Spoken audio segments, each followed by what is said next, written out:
Platform ছেড়ে ধীরে ধীরে গতি নেয় ট্রেন, আর ঠিক তখনই শুরু হয় যাত্রীদের দৌড়। ঈদের ছুটি, বাড়ি ফেরার অদম্য তারা, দুহাতে ভারী ব্যাগ, তবুও থামে না ছুটে চলা। কোনোভাবে ট্রেনে পা রাখতেই ক্লান্তির ভার কাটিয়ে মুখে ফুটে স্বস্তির হাসি। উত্তরবঙ্গের ট্রেনগুলো প্ল্যাটফর্মে ভিড়তেই নিজের কাঙ্ক্ষিত আসন পেতে মরিয়া যাত্রীরা। কয়েক স্তরের নিরাপত্তা আর চেকিং পয়েন্ট পেরিয়ে সকাল থেকেই যাত্রীদের ভিড় কমলাপুর স্টেশনে। পরিবারের কনিষ্ঠ কিংবা বয়োবৃদ্ধ, বাড়ি ফেরার আনন্দে আর ভোগান্তি এড়াতে অনেকেই প্ল্যাটফর্মে এসেছেন নির্ধারিত সময়ের কয়েক ঘন্টা আগে। ভালো লাগছে, আমারও ভালো লাগছে। মামা, বোন, মামি সাথে ভাই, আমি আর মা। ঈদের ছুটিতে, এতদিনের বন্ধ সরকারি ছুটিতে সবাইকে নিয়ে একসাথে ঈদ করব, আসলে ভালোই লাগতেছে। আমি আসলে ঢাকার জ্যামের জন্য 2 ঘন্টা আগে বাসা থেকে রওনা হয়েছি। ওরা তো বাড়ি যাবে বলে তো সকালে ভোরে ডাক থেকে ঘুম থেকে উঠে গেছে। আমরা আসছি হচ্ছে আপনার 9:30টার দিকে, যদি আমাদের ট্রেন আরও পরে কিছু সময় নিয়ে আসছে আর কি। মনের মধ্যে খুব খুশি লাগতেছে, বাড়িতে যাব, সবার সাথে একসাথে ফ্যামিলি নিয়ে ঈদ করব। অনলাইনে কেনা অগ্রিম টিকিটের পাশাপাশি বরাদ্দকৃত 25% স্ট্যান্ডিং টিকিটেও ঘরে ফিরছেন অনেকে। টিকিট না পেয়ে ছাদে উঠছেন কেউ কেউ।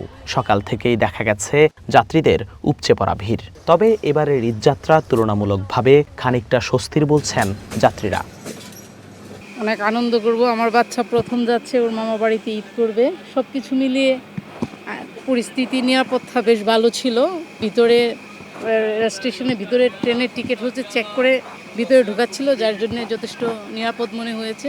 সব কিছু মিলিয়ে ভালো। উনি যে রেল সেবা অ্যাপটা বানিয়েছে, ওইখানে দেখা যায় যে অনেকেই হচ্ছে আপনার ব্ল্যাকে টিকিট কাটে, যার কারণে পাওয়া যায় না।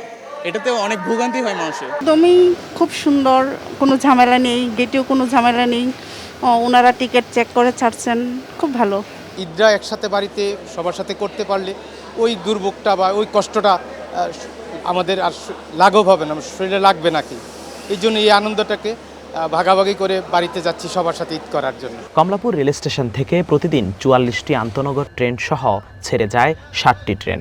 ঈদ উপলক্ষে বেশিরভাগ ট্রেনেই যুক্ত করা হয়েছে অতিরিক্ত কোচ। এছাড়া যাত্রীদের ভোগান্তি কমাতে চলছে অতিরিক্ত আরও 3 জোড়া ট্রেন।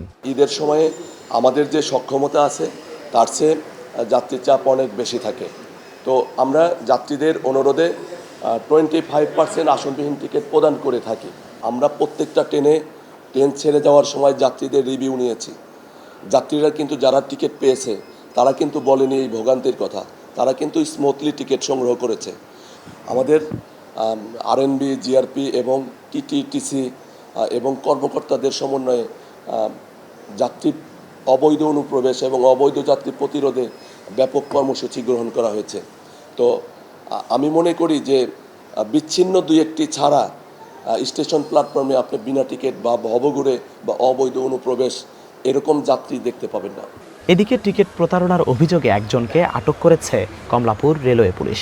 নির্বিঘ্নে ও নিরাপদে ঘরমুখ মানুষের স্বস্তির ঈদযাত্রা নিশ্চিতে কঠোরতার কথা জানান রেলওয়ের এই কর্মকর্তা। এরকম যাত্রী দেখতে পাবেন না। জিহাদুল ইসলাম, ওয়ান নিউজ, ঢাকা।